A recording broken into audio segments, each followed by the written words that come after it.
옛날 옛적 프랑스의 작은 마을 근처에 깊고 어두운 숲이 하나 있었습니다. 이 숲은 마을 사람들 사이에서 신비롭고 무서운 장소로 알려져 있었습니다. 전설에 따르면 이 숲에는 기묘한 생물들이 살고 있었고 그들은 밤이 되면 신비로운 소리를 내며 마을 사람들을 혼란에 빠뜨렸다고 합니다. 어느 날 용감한 소년 루이시앵이 이 숲속의 비밀을 밝히기로 결심하고 모험을 떠나게 됩니다. 루이시앵은 작은 배낭을 메고 가족들에게 인사를 한 뒤 숲으로 향했습니다. 숲에 들어서자 그는 키가 큰 나무들 사이로 바람이 스쳐 지나가는 소리를 들었습니다. 그 소리는 마치 누군가 작은 목소리로 속삭이는 것 같았습니다. 숲을 걷던 루이시앵은 호기심과 불안한 마음을 동시에 느꼈습니다. 계속해서 걷던 중 루이시앵은 갑자기 숲속에서 빛이 새어나오는 것을 발견했습니다. 이상하게 여긴 루이시앵은 빛을 따라갔고 그곳에서 그는 작은 연못을 발견했습니다. 연못가에는 작은 요정들이 모여 춤을 추고 있었고 그들은 연못 위에 뜬 달빛을 받고 황금빛으로 빛나고 있었습니다. 요정들은 루이시앵에게 웃으며 손짓을 했고 루이시앵은 그들과 가까이 다가갔습니다. 요정들은 루이시앵에게 자신들이 숲의 비밀을 지키는 존재들이며 그 비밀을 알게 되면 숲을 새롭게 바라볼 수 있는 눈을 가지게 될 것이라고 설명했습니다. 루이시앵은 용기를 내어 그 비밀을 알고 싶다고 말했습니다. 그러자 요정 중 한 명이 그에게 조용한 목소리로 말했습니다. 숲의 비밀은 바로 모든 생명체가 연결되어 있으며 서로 조화롭게 살아가야 한다는 것이란다. 루이시앵은 요정들의 이야기를 듣고 큰 깨달음을 얻었습니다. 마을 사람들이 왜 숲을 두려워했는지 숲에서 나던 소리의 의미를 이해하게 되었습니다. 그 소리는 자연과 생명 사이의 율동이었고 대자연의 숨결이었습니다. 그날 이후 루이시앵은 마을로 돌아가 숲의 경이로움을 마을 사람들에게 이야기했습니다. 마을 사람들은 더 이상 숲을 두려워하지 않았고 숲을 아끼고 보호하기 시작했습니다. 루이시앵의 이야기는 오랫동안 마을에 전해 내려왔고 그가 발견한 숲의 미스터리는 마을 사람들에게 자연과 조화롭게 살아가는 법을 일깨워 주었습니다. 시간이 흐른 뒤에도 루이시앵의 용기와 지혜는 항상 숲속에서 들려오는 바람의 소리 속에 새겨져 있었습니다. 두 번째, 이야기 옛날 옛적 프랑스의 아름다운 프로방스 지방에 퐁텐이라는 꼬마 소년이 살고 있었습니다. 퐁텐은 항상 호기심이 많았고 마을 바깥에 있는 마법의 숲에 대해 많은 이야기를 들으며 자랐습니다. 마법의 숲은 신비로운 생명체와 꿈결 같은 모험이 가득하다고 전해졌습니다. 어느 화창한 여름날 퐁텐은 설레는 마음으로 마법의 숲을 탐험하기로 결심했습니다. 그의 가방에는 물병, 낡은 지도, 그리고 운 좋게 주운 작은 나침반을 챙겼습니다. 그는 숲을 향해 걸어가며 두근거리는 마음을 감출 수 없었습니다. 숲속으로 들어간 퐁텐은 금세 환상의 세계로 빨려 들어갔습니다. 하늘 높이 솟은 나무들이 햇빛을 가려 만들어주는 시원한 그늘 아래에서 얇은 안개가 피어오르며 신비로운 분위기를 자아냈습니다. 갑자기 무엇인가 퐁텐의 발등을 스치고 지나갔습니다. 그곳에는 작고 귀여운 요정이 방긋 웃으며 날아오르고 있었습니다. 안녕, 내 이름은 아멜리에야. 너는 누구니? 요정이 노랫소리처럼 맑은 목소리로 말했습니다. 나는 퐁텐이야. 마법의 숲을 구경하러 왔어. 퐁텐이 신이 나서 대답했습니다. 아멜리는 퐁텐에게 이 숲에는 수많은 비밀과 모험이 있다고 알려주었습니다. 그러면서 정령들이 지킬 수 있도록 함께 여행을 할 것을 제안했습니다. 퐁텐은 기꺼이 그 제안을 받아들였습니다. 첫 번째로 이들은 잃어버린 왕국의 자네를 찾는 모험을 떠났습니다.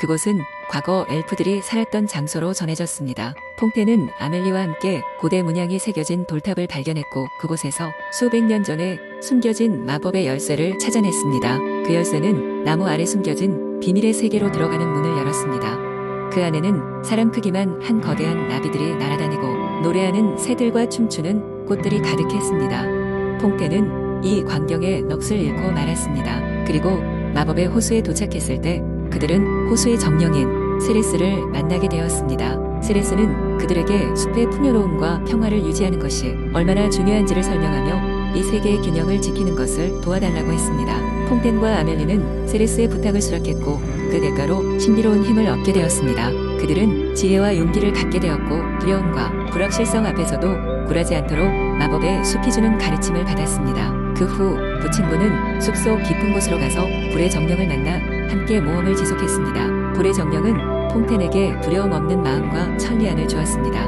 덕분에 퐁텐은 숲의 모든 동물과 친구가 되었으며 매일 더 많은 것을 발견할 수 있게 되었습니다. 마침내 모험의 끝에 다다랐을 때 퐁텐은 집으로 돌아갈 시간이 되었다는 것을 느꼈습니다.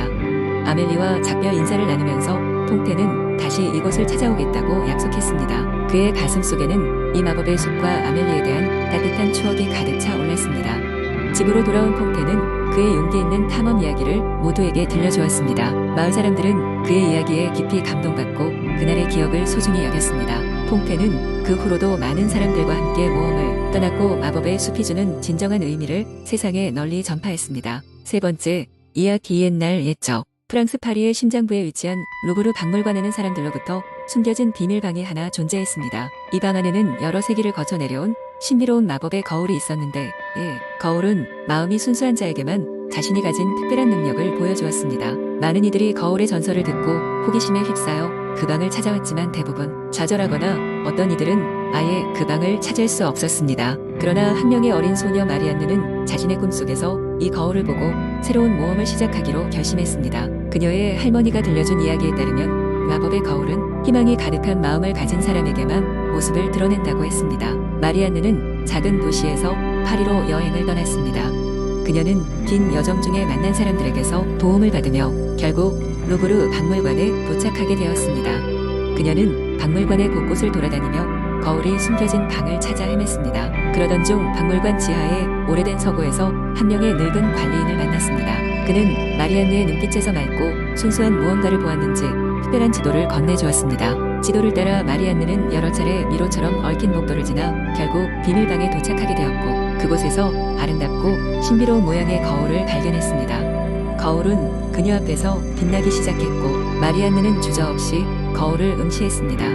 그 순간 거울 속에 작은 왕국의 모습을 드러냈고 마리안느는 그 세계로 빨려 들어가는 듯한 기분이 들었습니다. 그곳에서 그녀는 자신이 동화의 주인공이 되어 작은 왕국의 문제를 해결해야 한다는 것을 알게 되었습니다. 왕국은 부당한 세금과 억압으로 고통받고 있었고 마리안느는 주민들과 함께 힘을 모아 악한 관리인을 물리치고 진정한 왕위를 찾아주었습니다. 그녀는 왕국의 영웅이 되었고 주민들과의 따뜻한 작별 인사 후 현실로 돌아왔습니다. 이후 마리안느는 그 경험을 통해 자신감을 얻고 자신이 원하는 무엇이든 시도할 수 있다는 믿음을 가지게 되었습니다. 마법의 거울은 여전히 루브르의 비밀방에서 누군가의 순수한 마음을 기다리고 있습니다. 네 번째, 이야기. 옛날 옛적 프랑스의 한 작은 마을에는 아멜리라는 소녀가 살고 있었습니다. 아멜리는 호기심이 많고 모험을 좋아하는 소녀였습니다. 그녀의 집 근처에는 깊은 숲이 있었고 사람들은 그곳을 마법의 숲이라고 불렀습니다. 마법의 숲 속에는 신비한 동물과 눈에 보이지 않는 존재들이 살고 있다고 전해졌습니다. 아멜리는 항상 이 숲에 대해 이야기 들어왔지만 한 번도 가본 적이 없었습니다. 부모님은 늘 그 숲이 위험하다는 이야기를 하며 아멜리가 들어가는 것을 금지했습니다. 그러나 아멜리의 호기심은 날마다 커져갔고 결국 어느 날 그녀는 혼자 숲으로 모험을 떠나기로 결심했습니다. 햇살이 따사롭던 어느 날 아침 아멜리는 작은 가방에 점심과 물병을 챙겨 숲으로 향했습니다. 숲속은 그녀가 상상했던 것보다 훨씬 더 아름답고 신비로웠습니다. 나무들은 하늘 높이 자라 있었고 풀과 꽃들은 온갖 색깔로 반짝이고 있었습니다. 아멜리는 숲속을 걸으며 새로운 것들을 하나하나 탐험하기 시작했습니다. 얼마 지나지 않아 아멜리는 숲속 깊은 곳에 있는 작은 연못에 도착했습니다. 그곳에는 물속에서 반짝이는 푸른 빛이 있었고 가까이 가보니 작은 요정이 놀고 있었습니다. 요정은 아멜리를 보고는 다가와 인사를 건넸습니다. 안녕. 나는 루미에르야. 당신은 누구니? 아멜리는 놀라면서도 기뻐하며 자신을 소개했습니다. 안녕. 나는 아멜리야. 이 숲을 탐험하러 왔어. 정말 신비롭고 아름다워. 루미에르는 웃으며 대답했습니다. 내가 용감하게 이곳까지 와서 기뻐. 내가 무언가 특별한 것을 보여줄게. 루미에르는 작은 날개를 반짝이며 아멜리를 더 깊은 숲속으로 안내했습니다. 그들이 도착한 곳에는 거대한 나무가 있었고 나무 둘레에는 모든 종류의 신비로운 생명체들이 모여 있었습니다. 그 중에는 말을 할 수 있는 새 고운 목소리로 노래하는 나비, 그리고 꿀벌처럼 윙윙대어 날아다니는 작은 드래곤이 있었습니다.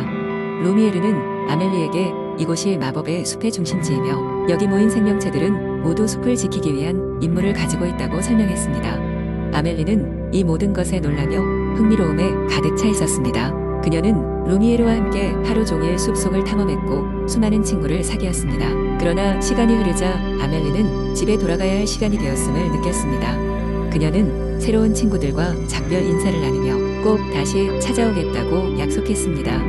루미에르는 웃으며 말했습니다. 언제든지 환영이야, 아멜리. 그리고 이제 넌 숲의 친구가 되었으니 이곳은 언제나 너의 집이야. 아멜리는 무사히 집으로 돌아왔고 부모님에게도 마법의 숲에서의 모험을 이야기했습니다. 그리고 그날 이후 그녀는 마을 사람들에게도 이 숲의 아름다움과 신비로움을 전하며 사람들과 함께 살아가는 동물들과 생명체들을 지켜나가겠다고 다짐했습니다. 아멜리와 마법의 숲은 모두에게 새롭게 시작된 이야기였고 모두가 화목하게 살아갈 수 있는 기회가 되었습니다. 그리하여 아멜리는 종종 마법의 숲에 들러 친구들을 만나며 숲과 마을을 연결하는 다리 같은 존재가 되었습니다. 그녀의 이야기는 오랜 시간 동안 마을 사람들에게 전해져 내려오며 어디서나 용기와 호기심을 가지고 세상을 탐험하는 것이 얼마나 아름다운 일인지를 알려주었습니다.